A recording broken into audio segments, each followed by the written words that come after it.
సుమన్ టీవీలో మీ business promotions కోసం ఈ కింది నెంబర్ను సంప్రదించగలరు.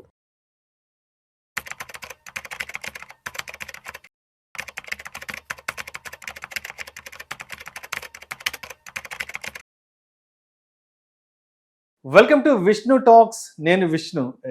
రైట్ నౌ నాతో పాటు సెబీ రిజిస్టర్డ్ రీసెర్చ్ అనలిస్ట్ బ్రహ్మచారి గారు ఉన్నారు. సార్తో మాట్లాడదాం. సార్ నమస్తే sir. Thank you very much for inviting me. Yes right. ఒక్కసారి ఇప్పుడున్న ప్రజెంట్ మార్కెట్స్లోకి వచ్చేద్దాం. 2025 సెప్టెంబర్ నుంచి ఉన్న మార్కెట్స్ గురించి ఒక్కసారి వచ్చేద్దాం. సో ఇప్పుడు మార్కెట్ ప్రజెంట్ కండిషన్ ఎలా ఉంది అండ్ మీ వ్యూ ప్రకారం ఇప్పుడు మార్కెట్స్ అనేవి అంటే ఒక ఫెయిర్ వాల్యూలో ఉన్నాయా లేదంటే స్లైట్లీ ఓవర్ వాల్యూకి వెళ్ళాయంటే? వాల్యుయేషన్ గురించి మాట్లాడితే ఇప్పుడు మనం బెంచ్ మార్క్ ఏంటంటే మనం పిఈ చూస్తాం, నిఫ్టీ పిఈ చూస్తాం. నిఫ్టీ పిఈ ప్రస్తుతము 22.3 ఉంది. ఓకే, అది ట్రైలింగ్ పిఈ అంటాం. అంటే ట్రైలింగ్ పిఈ అంటే ఆల్రెడీ రియలైజ్డ్ ప్రాఫిట్స్ మీద వచ్చిన పిఈ మనకి 22.3 ఉంది. మనకి 2008 క్రైసిస్ అప్పుడు మనకి పిఈ ఎంత ఉందంటే 25+, 26, 28 దాకా వెళ్ళింది. అంతకుముందు ఉన్న అన్ని బుల్ మార్కెట్ క్రైసిస్ అన్నీ కూడా 25+ తర్వాత కొంచెం కరెక్షన్స్ అయినాయి. ఇప్పుడు మనం దాదాపు నియర్ టు దట్ జోన్. 22.3 అంటే దాదాపు దగ్గరికి ఇంకో 2 పాయింట్లు పెరిగితే అక్కడికి వచ్చేస్తాం. ఎప్పుడైతే వాల్యూ 20 కన్నా దిగుతుందో, అంటే PE ratio, Nifty PE ratio 20 కన్నా దిగుతుందో, that's a fair value zone అంటాం. ఇప్పుడు 22.3 ఉండడానికి రీజన్ ఏంటంటే మొన్నటి క్వార్టర్ ఎర్నింగ్స్ గ్రోత్ లేదు, ఎర్నింగ్స్ మూమెంటం లేదు. బేసిక్గా మనం మార్కెట్లో ప్రైస్ ఎప్పుడు పెరుగుతుందంటే ఫస్ట్ ఫ్యాక్టర్ ఏంటంటే ఫండమెంటల్ ఫ్యాక్టర్. ఫండమెంటల్ ఫ్యాక్టర్స్లో పాజిటివ్ బయాసెస్, పాజిటివ్ మూమెంట్స్ వచ్చినప్పుడు ప్రైస్లో it shifts the price momentum.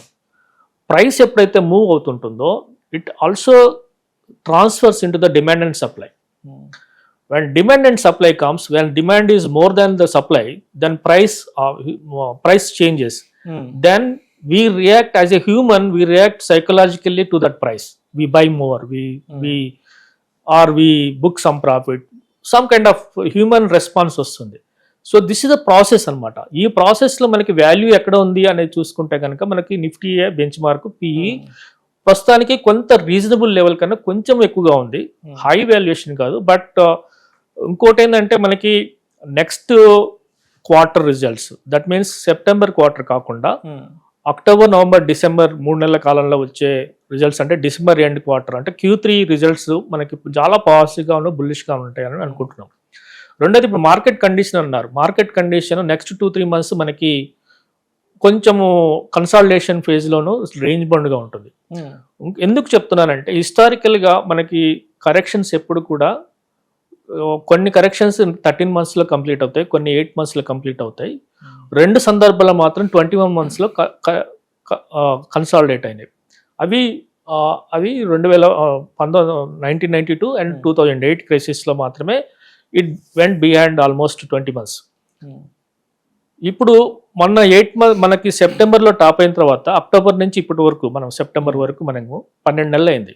ఇంకొక 4 రోజుల పాటు ఈ కరెక్షన్ ఉంటుంది టైం సైకిల్ వైజ్.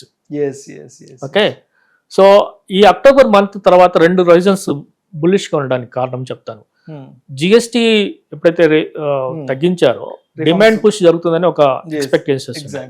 సో మనకి మోస్ట్ బెనిఫిషియల్ సెక్టర్ ఏంటంటే ఆటోమొబైల్, డిస్క్రిషనరీ స్పెండింగ్. వీటి కన్జంప్షన్లో వచ్చే డిమాండ్ అవి ఎలా ట్రాన్స్లేట్ అవుతాయి సేల్స్లో, అలాగే జిఎస్టీ కారణంగా ఈ ఎలా మార్జిన్స్ ఇంప్రూవ్ అవుతాయి అనేది మనకి డిసెంబర్ క్వార్టర్లోనే తెలుస్తాయి. తర్వాత అక్టోబర్లో మనకి సేల్స్ ఫిగర్స్ వస్తాయి. ఆటోమొబైల్ ఫిగర్స్ అక్టోబర్ ఎండ్కి అయిపోగానే మనకి నవంబర్ బిఫోర్ 5th మనకి వచ్చేస్తాయి. మేజర్ ఫెస్టివల్స్ రెండు కూడా అయిపోతాయి. ఎంత సేల్స్ జరిగాయి, ఎంత జరిగింది అనేది మనకి జిఎస్టీ ఫిగర్స్ లో తెలిసిపోతుంది. ఫస్ట్ వీక్ లో తెలిసిపోతుంది. ఇంకోటి ఏంటంటే జిఎస్టీ వల్ల లాస్ అవుతున్న 1.6 lakh crore ఎంతైతే ఉంటుందో అది కాస్త వాల్యూమ్ గ్రోత్ కారణంగా అది సబ్సిడీ అయిపోతుంది అని అనుకుంటున్నారు. అంటే జిఎస్టీ తగ్గినా కూడా, రెవెన్యూ తగ్గినా కూడా వాల్యూమ్ గ్రోత్ పెరగడం వల్ల తక్కువ తగ్గించిన జిఎస్టీలోనే ఎక్కువ రెవెన్యూ వస్తుందని వాల్యూమ్ గేమ్ బేసిక్గా. సో ఇవన్నీ కూడా మనకి నవంబర్ 1st వీక్ 2nd వీక్లో మనకి తెలిసిపోతాయి. బై ద టైం నవంబర్ ఎండ్కి 13 month సైకిల్ కంప్లీట్ అవుతుంది. సో మోస్ట్ ప్రాబబ్లీ నేను ఎక్స్పెక్ట్ చేసేది అంటే డిసెంబర్ నుంచి ర్యాలీ స్టార్ట్ అయ్యి ఒక బ్రేక్అవుట్ వచ్చి జనవరి నుంచి ర్యాలీ స్టార్ట్ అవుతుంది. Next leg of long bull run. So ఆ leg of bull run will sustain for 3 years. ఇది 26 అంటే 2026 జనవరి నుంచి వచ్చే ర్యాలీ మనకి ఎర్లీ 29 వరకు కంటిన్యూ అవుతుంది. మార్చ్ 29 వరకు కంటిన్యూ అవుతుంది. సో మనం ఇంత మునుపు చెప్పిన ఎగ్జాంపుల్స్ ఏంటంటే ఎప్పుడైతే మార్కెట్ కరెక్ట్ 25% కరెక్షన్ అవుతుందో అక్కడి నుంచి 100% పెరుగుతుంది అనుకుందాం. కానీ కోవిడ్ కరెక్షన్ తర్వాత వచ్చిన కరెక్షన్స్ ఏవి కూడా 18% మించలేదు. 18% ఒకసారి వచ్చింది, 21లో వచ్చింది, ఆ తర్వాత 10% ఒకసారి లిమిట్ అయింది. తర్వాత రీసెంట్గా వచ్చిన కరెక్షన్ కూడా not more than 18%. So 18% is new normal for the corrections. So 18% correction వచ్చినప్పుడు మన నిఫ్టీ ఎంత ఉందంటే 21,743. So that is a Nifty bottom. Okay, so అక్కడి నుంచి మీరు డబుల్ వేసుకుంటే ఎంత అవుతుంది? 43,000 అవుతుంది, మోర్ దెన్ 43,000 అవుతుంది నెక్స్ట్ 4 yearsలో. So most probably the most conservative సినారియోలో 38,800 అనేది Nifty target. So most bull case సినారియోలో 42,000 అనేది Nifty target by early first quarter of, అంటే by financial end of 28-29. Super. That is our estimation. Right. So మరి అంటే ఇప్పుడు నడుస్తున్నటువంటి అంటే గ్లోబల్ గా నడుస్తున్న కొన్ని ఫ్యాక్టర్స్ ఏవైతే ఉన్నాయో, యుఎస్ ఫెడ్ రేట్స్ కి సంబంధించి, తర్వాత క్రూడ్ ఆయిల్ ప్రైసెస్ కి సంబంధించి, అంటే కొన్ని జియో పొలిటికల్ టెన్షన్స్ నడుస్తున్నాయి.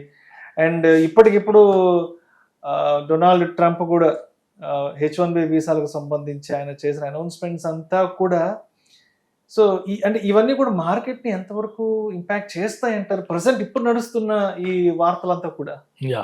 మీరు అనేది అంటే నెగటివ్ న్యూస్ మార్కెట్ ని ఎలా ఎలా ఇన్ఫ్లుయెన్స్ చేస్తుంది, right? In simple terms. Exactly. నిజానికి అది positive for markets. yes.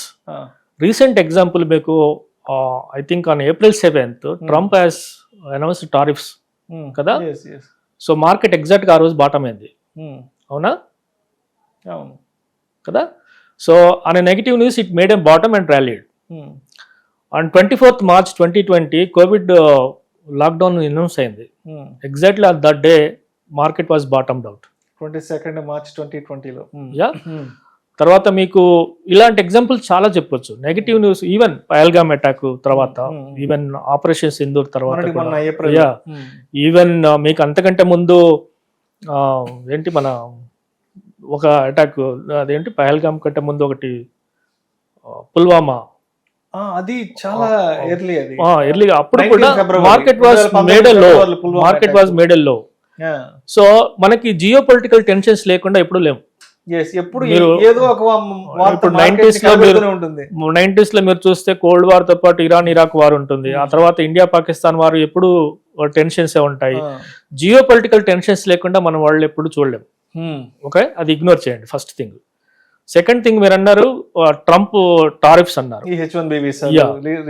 One second, tariff విషయానికి వస్తే 50% ఈజ్ బర్డెనస్ ఫర్ అస్, సింపుల్ గా చెప్పాలంటే. దాన్ని ఎందుకంటే ఇప్పటికే టెక్స్టైల్స్ తర్వాత ఇవన్నీ కూడా కొన్ని దెబ్బతిన్నాయి. అంటే ఐ మీన్ ప్రొడక్షన్ లెవెల్స్ తగ్గుతాయి, తర్వాత ఎక్కువ ఎక్స్పోర్ట్ ఓరియంటెడ్ యూనిట్స్ మీద చాలా ఇబ్బంది పడుతున్నారు. అది ఆ ఇంపాక్ట్ ఎట్లా ఉంటుంది అనేది మనకు తెలియదు. అంటే ఎట్లా నెగోషియేషన్స్ ఆల్రెడీ స్టార్ట్ అయినాయి కనుక ఇండియా యుఎస్ మధ్య దాన్ని 50% కాస్త 25% తీసుకొస్తారా, ఇంకా ఫ్రీ ట్రేడ్ చేస్తారా అనే దాని మీద I think it depends. So that all depends between two governments, bilateral relations మీద ఉన్నాయి కనుక అది ఎక్కడో చోట అడ్జస్ట్ అవుతుంది, సమ్ న్యూ నార్మల్ కింద వస్తుంది. మూడోది H1B వీసాకి సంబంధించి చూస్తే కనుక దెర్ ఆర్ అట్లీస్ట్ కొన్ని ఐటీ కంపెనీస్ అని కదా మొత్తం 70, I think there is data that 71 to 75% of the H1B visa are for India. Okay, so is in other way is targeting Indian companies అని అనుకోవాలి. సో అప్పుడు మనం ఏం చేస్తారంటే ఇండియన్ కంపెనీస్ బయటకు వెళ్ళే బదులు ఆన్ సైట్ కాకుండా ఆఫ్ సైట్ లోనే ఇక్కడే there will be new centres will come up, new growth centres will come up. Otherwise కొన్ని కంపెనీస్ దుబాయ్లోనో లేకపోతే one of the European company అంటే టు ఫ్రాంక్ఫర్ట్ లాంటి ప్లేసెస్లో అంటే మధ్యలో ఉన్న యుఎస్కి మనకి మధ్యలో ఉన్న సెంటర్స్లో చాలా ఒక గ్రోత్ సెంటర్స్ ఏర్పడవచ్చు. హైదరాబాద్, బెంగళూరు, పూణే, నోయిడా, ఇవన్నీ కూడా కొన్ని కొత్త సెంటర్స్ టేకప్ అవ్వచ్చు, కొత్త ఎంప్లాయ్మెంట్ జనరేషన్ జరగవచ్చు. బయట ఎక్స్పెన్సివ్. ఇప్పుడు అంటే $1,00,000 పే చేయడం ఒక ఎంప్లాయీ మీద అనేది it's not fetching for them, margin squeeze అవుతుంది. ₹1,00,00,000 వరకు. సో దానికి రేపు మార్కెట్ నీజర్ రియాక్షన్ ఉండొచ్చు ఐటీ కంపెనీస్ లో స్పెసిఫిక్ గా, but it will adjust at somewhere. కొత్త ఆప్షన్స్ వస్తాయి ఇప్పుడు, ఎందుకంటే బిజినెస్ క్లోజ్ చేయలేరు. సో టెంపరీ నీజర్ రియాక్షన్స్ ఉంటాయి, డెఫినెట్ గా టెంపరీ నీజర్ రియాక్షన్స్ ఉంటాయి, వాటికి సంబంధించి కొంత ఆలోచించాలి. ఇప్పుడు అంతా కూడా ఇప్పుడు what market is expecting is consumer demand ఎంత పెరుగుతుంది అనేది.